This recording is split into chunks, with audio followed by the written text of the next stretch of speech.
साहब, हम यहाँ परदेश में खट रहे हैं और डर है कि पीछे गांव में पाटीदार मेरी जमीन अपने नाम न करवा ले। अगर ऐसा हुआ तो हम कहाँ जाएंगे? जमीन दादा के नाम पर है, लेकिन रसीद आज तक नहीं कटी।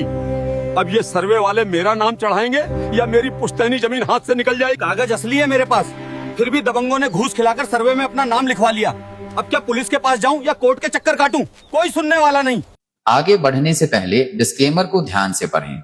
मेरे बिहार के भाइयों और बहनों, अगर आप गांव से बाहर रहते हैं, दिल्ली, मुंबई या पंजाब में कमाई कर रहे हैं और आपको लगता है कि गांव में आपका भाई या आपका चाचा आपकी जमीन का सर्वे ईमानदारी से करा देगा, तो आप बहुत बड़ी गलती कर रहे हैं। क्या आप जानते हैं कि अभी अभी बिहार सरकार ने जमीन सर्वे को लेकर एक ऐसा बदलाव किया है जिसने सबको चौंका दिया है।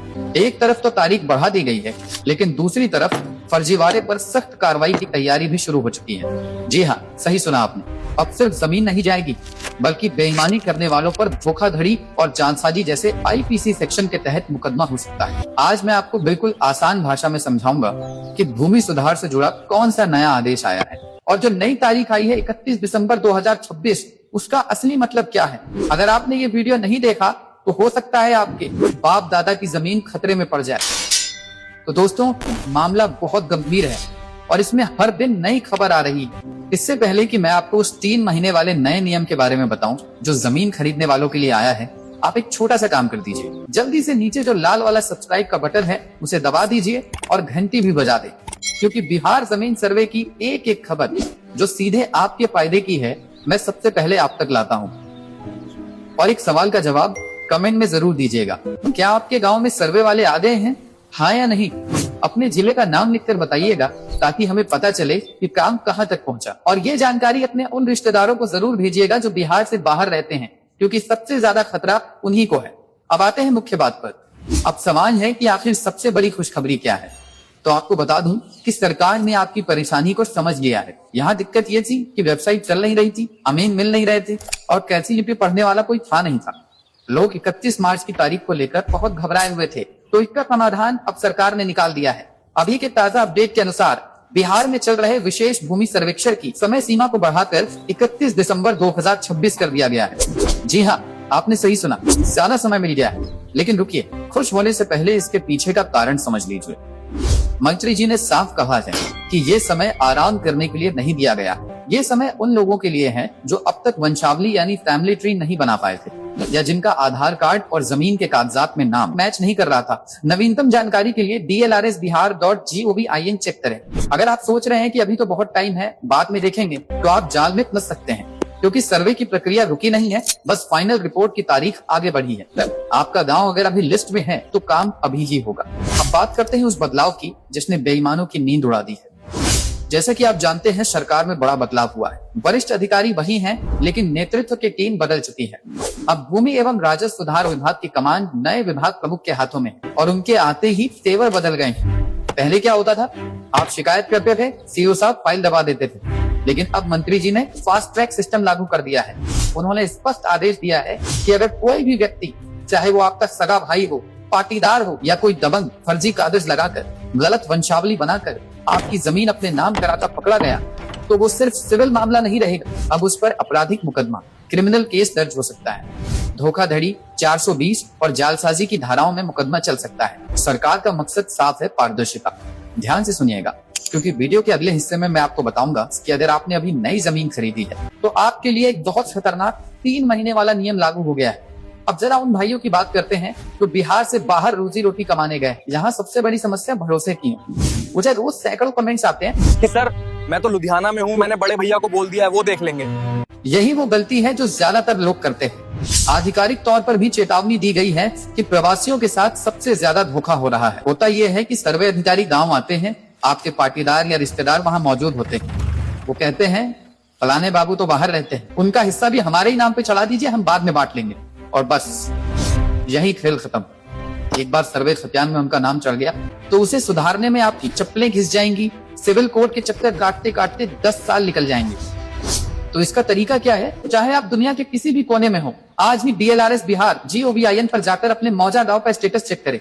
अगर वहां खानापुरी का काम चल रहा है तो किसी भी कीमत पर एक बार गांव जरूर जाए। अगर नहीं जा सकते तो एक रजिस्टर्ड पावर ऑफ अटॉर्नी किसी भरोसेमंद वकील या करीबी को दें, न कि उसी व्यक्ति को जिससे आपका विवाद हो सकता है। चलिए अब उस नियम पर आते हैं जो बिल्कुल नया है और बहुत कम लोगों को पता है। अगर आप आज, कल या आने वाले दिनों में बिहार में कोई जमीन खरीद रहा हो, रजिस्ट्री करवा रहे हैं, तो सावधान हो जाइए, पुराने नियमों को भूल जाइए। जमीन की रजिस्ट्री होने के बाद जल्द से जल्द बेहतर होगा 3 महीने के अंदर दाखिल खारिज म्यूटेशन के लिए आवेदन कर दे। क्यों? क्योंकि सर्वे चल रहा है। अगर आपने जमीन खरीदी और सोचा कि अरे रसीद तो बाद में कटा लेंगे, और इस बीच सर्वे वाले आ गए, तो वो जमीन पुराने मालिक जिससे आपने खरीदी है के नाम पर ही सर्वे में चढ़ जाएगी। फिर आप हाथ में बैनामा सेल डीड लेके घूमते रहिएगा। सरकारी रिकॉर्ड में जमीन आपकी नहीं मानी जाएगी। इसलिए जैसे ही रजिस्ट्री हो, तुरंत ऑनलाइन बिहार भूमि पोर्टल पर दाखिल खारिज अप्लाई करें और उसकी कॉपी सर्वे कैंप में जमा करें। लेकिन उनका क्या, जिनका दाखिल खारिज सालों से लटका पड़ा है। बहुत से लोग हैं जिनके पास 20 साल पुराना केवाला है, लेकिन आज तक रसीद नहीं कटी। पहले फाइलें महीनों तक अटकी रहती थी, काम टाल दिया जाता था, लेकिन अब इस पर एक ऐतिहासिक फैसला लिया गया है। इस सर्वे को शुद्धिकरण का नाम दिया गया है। इसका मतलब है, अगर आपका दाखिल खारिज नहीं भी हुआ है, लेकिन आपके पास पक्का लीगल डॉक्यूमेंट, ओरिजिनल केवाला, कोर्ट का डिक्री या बंटवारा नामा है, तो सर्वे अधिकारी आपका नाम दर्ज करेंगे। सर्वे के दौरान ही पुराने लटके हुए दाखिल खारिज के मामलों का निपटारा किया जाएगा। ये एक गोल्डन अपॉर्चुनिटी, सुनहरा मौका है। आपको बस अपने सारे पुराने दस्तावेज निकाल कर उनकी फोटोकॉपी का सेट बनाकर तैयार रखना है। आगे मैं आपको एक ऐसा शिकायत नंबर और तरीका बताने वाला हूँ, जहाँ अगर सीओ आपकी बात न सुने तो आप सीधे मंत्री जी तक अपनी बात पहुँचा सकते हैं। अब सवाल है कि अगर गाँव में अमीन घूस मांगे या कोई दबंग आपकी जमीन जबरदस्ती अपने नाम करवा रहा हो, तो क्या करें? पुलिस थाने जाने की जरूरत नहीं है, ये सिविल मामला है, पुलिस इसमें हाथ नहीं डाल। लेकिन सरकार ने अब 3 लेवल कंप्लेंट सिस्टम बनाया है। लेवल 1, सबसे पहले सर्वे कैंप प्रभारी असिस्टेंट सेटलमेंट ऑफिसर ASO को लिखित शिकायत दे, रिसीविंग जरूर ले। लेवल 2, अगर वो न सुने तो बंदोबस्त पदाधिकारी सेटलमेंट ऑफिसर जो जिला स्तर पर बैठते हैं उनको आवेदन दे। लेवल 3, सबसे पावरफुल, अब आप सीधे राजस्व एवं भूमि सुधार विभाग को चिट्ठी लिख सकते हैं। मंत्री जी ने कहा है कि लोग सीधे उनके जनता दरबार में या विभाग के पते पर सबूतों के साथ शिकायत भेजें। और हाँ, एक जादुई तरीका भी है, PGRO, public grievance redressal officer, लोक शिकायत निवारण अधिकार अधिनियम के तहत ऑनलाइन शिकायत दर्ज करें। इसमें अधिकारी को 60 दिन के अंदर फैसला देना ही पड़ता है, वरना उनकी सैलरी से पैसा कटता है। तो दोस्तों, घबराने की नहीं, सतर्क रहने की जरूरत है। आज हमने 4 बड़ी बातें जानी। सर्वे की डेडलाइन दिसंबर 2026 तक बढ़ गई है। फर्जीवाड़ा करने वालों पर अब सख्त कार्रवाई का प्रावधान है। नई जमीन यही है तो जल्द दाखिल खारिज कराएं। बाहर रहते हैं तो ऑनलाइन स्टेटस चेक करते रहें। याद रखिए, ये सर्वे 100 साल बाद हो रहा है।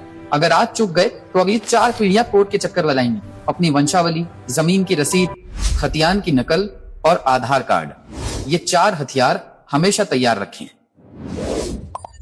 यह जानकारी उपलब्ध सरकारी अपडेट्स पर आधारित है। नवतम स्थिति के लिए आधिकारिक वेबसाइट dlrs.bihar.gov.in या बिहार भूमि पोर्टल जरूर चेक करें। तो मेरे बिहार के भाइयों और बहनों, ये अपनी जमीन सर्वे पर अब तक की सबसे बड़ी अपडेट। अब आपको एक छोटा सा काम करना है, इस वीडियो को अपने गांव के व्हाट्सएप ग्रुप में शेयर कर दीजिए। क्या पता आपकी एक शेयर से किसी गरीब की जमीन लुटने से बच जाए। अगर आपके मन में कोई सवाल है तो कमेंट में लिखिए, मैं अगली वीडियो में उसका जवाब देने की कोशिश करूंगा। वीडियो को लाइक करना न भूलें। सुरक्षित रहें, जागरूक रहें। जय बिहार, जय हिंद।